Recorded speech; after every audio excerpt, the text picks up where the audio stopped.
ಸ್ನೇಹಿತರೆ, ಮೀಡಿಯಾ ಮಾಸ್ಟರ್ಸ್ಗೆ ಸ್ವಾಗತ ಸುಸ್ವಾಗತ.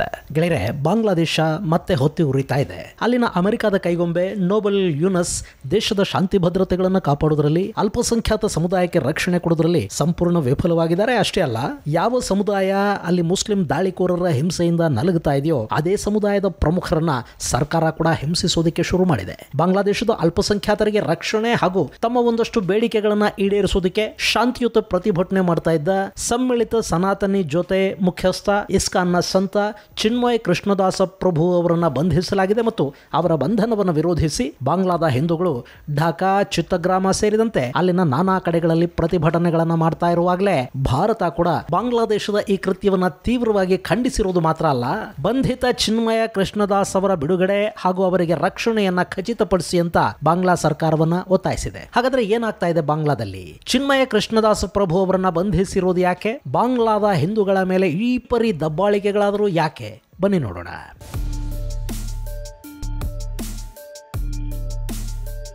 ಗೆಳೆಯರೆ, ಬಾಂಗ್ಲಾದೇಶದಲ್ಲಿ ಶೇಖ್ ಹಸೀನಾ ಸರ್ಕಾರ ಪತನವಾಗಿ ಆಕೆ ಅಲ್ಲಿಂದ ಕಳೆದ ಆಗಸ್ಟ್ 5ನೇ ತಾರೀಕು ಭಾರತಕ್ಕೆ ಓಡಿ ಬಂದ್ರಲ್ಲ, ಅದಾದ ನಂತರ ಬಾಂಗ್ಲಾದೇಶದಲ್ಲಿನ ಮುಸ್ಲಿಂ ಮೂಲಭೂತವಾದಿಗಳ ಟಾರ್ಗೆಟ್ ಆಗ್ತಾ ಹೋಗಿದ್ದು ಅಲ್ಲಿನ ಹಿಂದೂಗಳು. ಆಗಸ್ಟ್ 5ನೇ ತಾರೀಕಿನ ನಂತರ ಸುಮಾರು 300ಕ್ಕೂ ಹೆಚ್ಚು ಹಿಂದೂ ದೇವಾಲಯಗಳಲ್ಲಿ ನಾಶ ಮಾಡಲಾಯಿತು.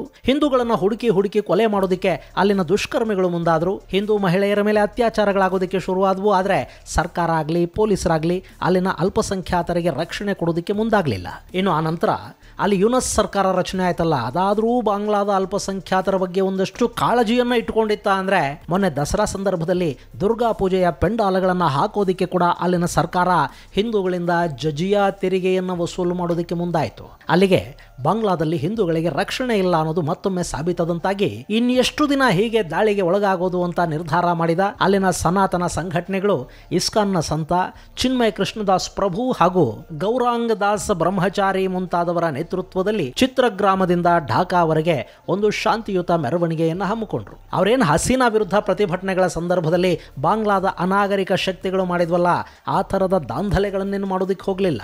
ಜಸ್ಟ್ ನಮಗೆ ನ್ಯಾಯ ಕೊಡಿ, ನಾವು ಈ ದೇಶದ ಪ್ರಜೆಗಳೇ ಅಂತ ಹೇಳ್ತಾ ಒಂದು 8 ಬೇಡಿಕೆಗಳ ಪಟ್ಟಿಯನ್ನು ಸರ್ಕಾರದ ಮುಂದಿಟ್ಟು ಢಾಕಾ ಚಲೋ ಹಮ್ಮಿಕೊಂಡ್ರು ಅಷ್ಟೇ. ಅದು ಸನಾತನ ಸಂಘಟನೆ ಹಾಗೂ ಬೌದ್ಧ ಮತ್ತು ಇನ್ನಿತರ ಅಲ್ಪಸಂಖ್ಯಾತ ಸಮುದಾಯಗಳ ಶಾಂತಿಯುತ ಪ್ರತಿಭಟನೆ. ಅದರ ನೇತೃತ್ವವನ್ನ ಸನಾತನ ಸಂತರು ಕೈಗೊಂಡಿದ್ರು. ಹೀಗಾಗಿ ಅಲ್ಲಿ ಕೇಸರಿ ಬಾವುಟಗಳು ಕಾಣಿಸ್ಕೊಂಡ್ವು. ಬಾಂಗ್ಲಾದೇಶದ ಮತಾಂಧರು ಸಿಟ್ಟು ಮಾಡ್ಕೊಳ್ಳೋದಕ್ಕೆ ಇಷ್ಟು ಸಾಕಿತ್ತು.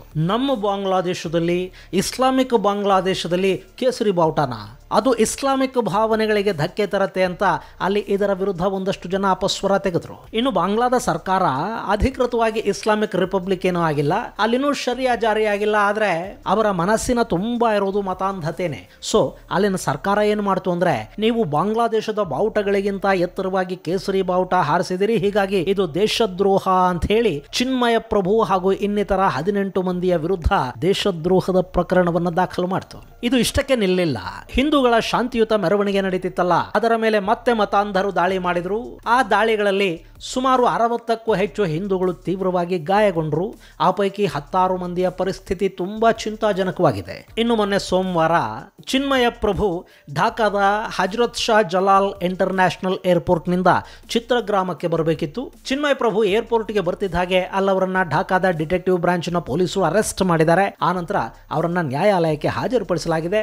ಜಾಮೀನು ಕೊಟ್ಟು ಕಳುಹಿಸಬೇಕಿದ್ದ ಪ್ರಕರಣದಲ್ಲಿ ಅವರನ್ನ ಜೈಲಿಗೆ ಕಳುಹಿಸಿ ನ್ಯಾಯಾಲಯ ಆದೇಶ ಹೊರಡಿಸಿದೆ. ಗೆಳೆಯರೆ, ಹಾಗೆ ನೋಡಿದ್ರೆ ಬಾಂಗ್ಲಾದಲ್ಲಿ ಹಿಂದೂಗಳ ಮೇಲಿನ ದಾಳಿಗಳು, ಅವರ ನರಮೇಧ ಇದ್ಯಾವುದು ಹೊಸ್ತೇನಲ್ಲ.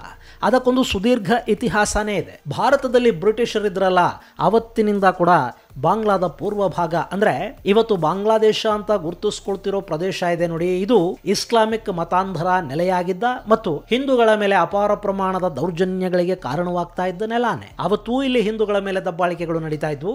ಅದು ಪೂರ್ವ ಪಾಕಿಸ್ತಾನ ಆದ ನಂತರ ಕೂಡ ಅಲ್ಲಿ ಆ ಹಿಂಸಾಚಾರದ ಪ್ರಮಾಣ ವಿಪರೀತ ಅನ್ನುವಷ್ಟು ಹೆಚ್ಚಾಯಿತು. ಲಕ್ಷಾಂತರ ಮಂದಿ ಹಿಂದೂಗಳು ಅಲ್ಲಿಂದ ಭಾರತಕ್ಕೆ ವಲಸೆ ಬಂದರು. ಅದಾದ ನಂತರ ಪೂರ್ವ ಪಾಕಿಸ್ತಾನ ಸ್ವತಂತ್ರ ದೇಶವಾಗುವುದಕ್ಕೆ ಪ್ರಯತ್ನ ಪಡ್ತಾ ಹೋಯಿತು. ಆಗ ಶುರುವಾದ ಪ್ರತಿಭಟನೆಗಳನ್ನ ದಮನ ಮಾಡೋ ಪ್ರಯತ್ನದಲ್ಲಿ ಪಾಕಿಸ್ತಾನದ ಸೇನೆ ಹಾಗೂ ಈಗ ಜಮಾತೆ ಇಸ್ಲಾಮಿ ಅನ್ನೋ ಸಂಘಟನೆ ಇದೆ ನೋಡಿ, ಅದರ ಕಾರ್ಯಕರ್ತರು ಅಲ್ಲಿ ಅತಿ ಹೆಚ್ಚು ದಾಳಿ ಮಾಡಿದ್ದು ಅಲ್ಲಿ ಅಳಿದುಳಿದ ಹಿಂದೂಗಳ ಮೇಲೇನೆ. ಆಮೇಲೆ ಭಾರತದ ಸಹಾಯದಿಂದ ಬಾಂಗ್ಲಾ ಅನ್ನೋ ಒಂದು ಪ್ರತ್ಯೇಕ ದೇಶ ಉದಯ ಆಯಿತು. ಆದ್ರೆ ಅದಾದ ಮೇಲಾದರೂ ಅಲ್ಲಿ ಹಿಂದೂಗಳು ನೆಮ್ಮದಿಯಾಗಿ ಬದುಕೋದಕ್ಕೆ ಸಾಧ್ಯವಾಯ್ತಾ ಅಂದ್ರೆ ಆ ನಂತರ ಕೂಡ ಹಿಂದೂಗಳ ಮೇಲಿನ ದಬ್ಬಾಳಿಕೆಗಳು ನಿಲ್ಲಿಲ್ಲ. 1959ರಲ್ಲಿ ಬಾಂಗ್ಲಾದೇಶದಲ್ಲಿ ಸರಿಸುಮಾರು 22% ಹಿಂದೂಗಳಿದ್ರು. ಅವತ್ತಿಗೆ ಅದಿನ್ನು ಪೂರ್ವ ಪಾಕಿಸ್ತಾನ ಅಂತ ಕರೆಸ್ಕೊಳ್ತಾ ಇತ್ತು. ಅವತ್ತು ಬಾಂಗ್ಲಾದೇಶದಲ್ಲಿದ್ದದ್ದು 76% ಮುಸ್ಲಿಮರು. ಆದರೆ 22ರ ಜನಗಣತಿಯ ಪ್ರಕಾರ ಅಲ್ಲಿ ಹಿಂದೂಗಳ ಜನಸಂಖ್ಯೆ 8% ಇಳಿಕೆಯಾಗಿದೆ. ಅದೇ ಮುಸ್ಲಿಮರ ಜನಸಂಖ್ಯೆ 91% ಏರಿಕೆಯಾಗಿದೆ. ಅಂದರೆ ಬಾಂಗ್ಲಾದೇಶದಲ್ಲಿ ಅಲ್ಪಸಂಖ್ಯಾತ ಹಿಂದೂಗಳು ಎಷ್ಟು ಸುಖವಾಗಿ ನೆಮ್ಮದಿಯಾಗಿ ವಾಸ ಮಾಡ್ತಾ ಇರಬಹುದು ಅನ್ನೋದನ್ನ ಒಮ್ಮೆ ಯೋಚನೆ ಮಾಡಿ ನೋಡಿ. 1964ರಿಂದ 2013ರ ನಡುವೆ ಸುಮಾರು 11 ಮಿಲಿಯನ್ನಷ್ಟು ಹಿಂದೂಗಳು ಬಾಂಗ್ಲಾದೇಶದಿಂದ ಭಾರತಕ್ಕೆ ಹಾಗೂ ಇನ್ನಿತರ ಕಡೆಗಳಿಗೆ ಪಲಾಯನ ಮಾಡಿದ್ದಾರೆ. ಹಿಂದೂ ಅಮೆರಿಕ ಫೌಂಡೇಶನ್ ಹೇಳೋ ಪ್ರಕಾರ ಅಲ್ಲಿನ ದೌರ್ಜನ್ಯಗಳು ಹಾಗೂ ದಾಳಿಗಳಿಗೆ ಹೆದರಿ ಪ್ರತಿ ವರ್ಷ ಸುಮಾರು 2,30,000 ಹಿಂದೂಗಳು ದೇಶ ಬಿಟ್ಟಿದ್ದಾರಂತೆ. ಇದು ಬಾಂಗ್ಲಾದ ಹಿಂದೂಗಳ ನೈಜ ಪರಿಸ್ಥಿತಿ. ಅದರಲ್ಲೂ ಬಾಂಗ್ಲಾದೇಶದ ಗ್ರಾಮೀಣ ಭಾಗದಲ್ಲಿ ಹಿಂದೂಗಳ ಪರಿಸ್ಥಿತಿ ಇನ್ನೂ ಚಿಂತಾಜನಕವಾಗಿದೆ. ಅಲ್ಲಿನ ಅಲ್ಪಸಂಖ್ಯಾತರ ಜಮೀನು ಮನೆಗಳನ್ನ ಬಲವಂತವಾಗಿ ಕಿತ್ಕೊಳ್ಳೋ ಕೆಲಸ ಅವ್ಯಾಹತವಾಗಿ ನಡೀತಾ ಇದೆ. ಅದನ್ನು ವಿರೋಧಿಸುವ, ಅದರ ವಿರುದ್ಧ ಕಾನೂನು ಹೋರಾಟ ಮಾಡುವ ಶಕ್ತಿ ಕೂಡ ಅಲ್ಲಿನ ಅಲ್ಪಸಂಖ್ಯಾತರಿಗೆ ಉಳ್ಕೊಂಡಿಲ್ಲ.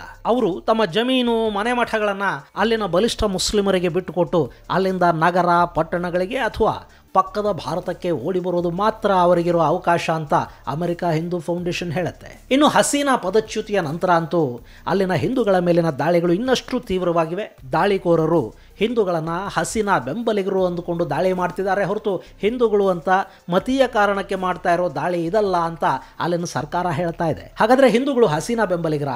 ಹಸೀನಾ ಪ್ರಧಾನಿಯಾಗಿದ್ದ ಕಾಲದಲ್ಲಿ ಬಾಂಗ್ಲಾದ ಹಿಂದೂಗಳೇ ನೆಮ್ಮದಿಯಾಗಿದ್ರಾ? ಗೆಳೆಯರೆ, ಇದು ಇನ್ನೂ ಒಂದು ದುರಂತ.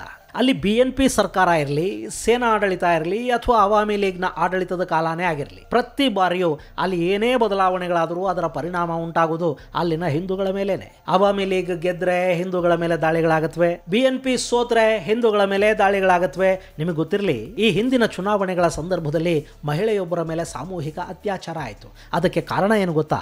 ಆಕೆ ಅಲ್ಲಿನ BNP ಅಭ್ಯರ್ಥಿಗೆ ಮತ ಹಾಕಿದ್ರು ಅನ್ನೋದು. ಚುನಾವಣೆಯಲ್ಲಿ ಗೆದ್ದಿದ್ದು ಅವಾಮಿ ಲೀಗ್ ಅಂದ್ರೆ ಶೇಖ್ ಹಸೀನಾ ಪಕ್ಷದ ಅಭ್ಯರ್ಥಿ. ಆದರೆ ಅವನ ಬೆಂಬಲಿಗರು ಹಿಂದೂ ಮಹಿಳೆಯ ಮೇಲೆ ವೋಟ್ ಹಾಕಲಿಲ್ಲ ಅನ್ನೋ ಕಾರಣಕ್ಕೆ ಸಾಮೂಹಿಕ ಅತ್ಯಾಚಾರವನ್ನು ಮಾಡ್ತಾರೆ. ಇನ್ನು 2016ರಲ್ಲಿ ನಾಸಿರ್ ನಗರದಲ್ಲಿ ಟ್ರಕ್ಗಳಲ್ಲಿ ಬಂದ ಮುಸ್ಲಿಂ ಮತಾಂಧರು ಅಲ್ಲಿನ ಸುಮಾರು 300ಕ್ಕೂ ಹೆಚ್ಚು ಮನೆಗಳನ್ನು ನಾಶ ಮಾಡ್ತಾರೆ.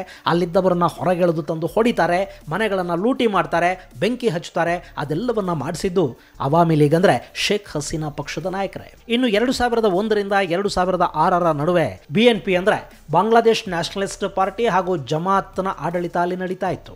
ಆಗಂತೂ ವಿಪರೀತ ಪ್ರಮಾಣದ ದಾಳಿಗಳು ಹಿಂದೂಗಳ ಮೇಲೆ ನಡೀತಾ ಹೋದವು. ಇನ್ನು ಅಲ್ಲಿ BNP ಹಾಗೂ ಅವಾಮಿ ಲೀಗ್ಗಿದ್ದ ಒಂದೇ ಒಂದು ವ್ಯತ್ಯಾಸ ಅಂದ್ರೆ, ಅವಾಮಿ ಲೀಗ್ ಅಂದ್ರೆ ಶೇಖ್ ಹಸೀನಾ ಪ್ರಧಾನಿಯಾಗಿದ್ದ ಅವಧಿಯಲ್ಲಿ ಅವರ ಪಕ್ಷದಲ್ಲಿ ಮತ್ತು ಸರ್ಕಾರದಲ್ಲಿ ಒಂದಷ್ಟು ಹಿಂದೂಗಳಿಗೆ ಕೂಡ ಅವಕಾಶ ಸಿಕ್ಕಿತ್ತು.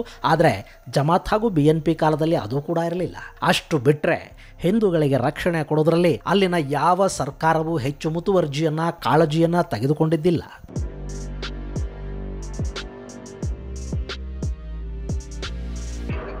ಇನ್ನು ಈಗ ಅಲ್ಲಿ ಸರ್ಕಾರ ಯಾವುದೇ ಇದ್ರೂ ಕೂಡ ಹಿಂದೂಗಳ ರಕ್ಷಣೆಯನ್ನು ಅವರೇ ಮಾಡಿಕೊಳ್ಳಬೇಕು ಅನ್ನೋ ಒಂದು ಜಾಗೃತ ಅವಸ್ಥೆಗೆ ಅಲ್ಲಿನ ಹಿಂದೂಗಳು ಬಂದಿದ್ದಾರೆ. ಹೀಗಾಗಿ ಹಿಂದೂಗಳು ಸಮ್ಮಿಳಿತ ಸನಾತನಿ ಜೋಟೆ ನೇತೃತ್ವದಲ್ಲಿ ಸರ್ಕಾರದ ಮೇಲೆ ಒಂದಷ್ಟು ಒತ್ತಡ ತರೋ ಪ್ರಯತ್ನ ಕೇಳಿದ್ದಾರೆ. ಅವರು ಕೇಳ್ತಾ ಇರೋದಿಷ್ಟೇ, ನಮಗೂ ರಕ್ಷಣೆ ಕೊಡಿ, ನಾವು ಕೂಡ ಈ ದೇಶದ ಮಕ್ಕಳು ಅನ್ನೋದನ್ನ ಮರಿಬೇಡಿ ಅಂತ.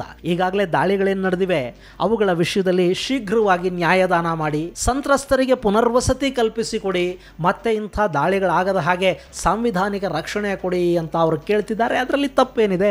ಆದರೆ ಅದನ್ನು ಕೂಡ ಸಹಿಸಿಕೊಳ್ಳೋದಕ್ಕೆ ಬಾಂಗ್ಲಾದ ನೋಬಲ್ ಯೂನಸ್ಗೆ ಸಾಧ್ಯ ಆಗ್ತಿಲ್ಲ. ಆತ ಸನಾತನಿಗಳ ನಾಯಕರನ್ನ ಬಂಧಿಸಿ ಜೈಲಿಗಟ್ಟುವ ಪ್ರಯತ್ನವನ್ನು ಮಾಡ್ತಾ ಇದ್ದಾರೆ. ಆದರೆ ಈ ಹೋರಾಟ ಇಷ್ಟಕ್ಕೆ ನಿಲ್ಲೋ ಹಾಗಂತೂ ಕಾಣ್ತಾ ಇಲ್ಲ. ಢಾಕಾ, ಚಿತ್ತಗ್ರಾಮ ಮಾತ್ರ ಅಲ್ಲ, ಬಾಂಗ್ಲಾದ ನಾನಾ ಕಡೆಗಳಲ್ಲಿ ಹಿಂದೂಗಳು ಬೀದಿಗಿಳಿದು ಪ್ರತಿಭಟಿಸೋದಕ್ಕೆ ಶುರು ಮಾಡಿದ್ದಾರೆ. ಢಾಕಾದಲ್ಲಿ ಇಸ್ಕಾನ್ ಸದಸ್ಯರು ಸರ್ಕಾರದ ವಿರುದ್ಧ ಬೀದಿಗಿಳಿದಿದ್ದಾರೆ. ಬಂಧಿತ ಸಂತನ ಬಿಡುಗಡೆಗೆ ಒತ್ತಡಗಳು ತೀವ್ರವಾಗ್ತಾ ಇವೆ.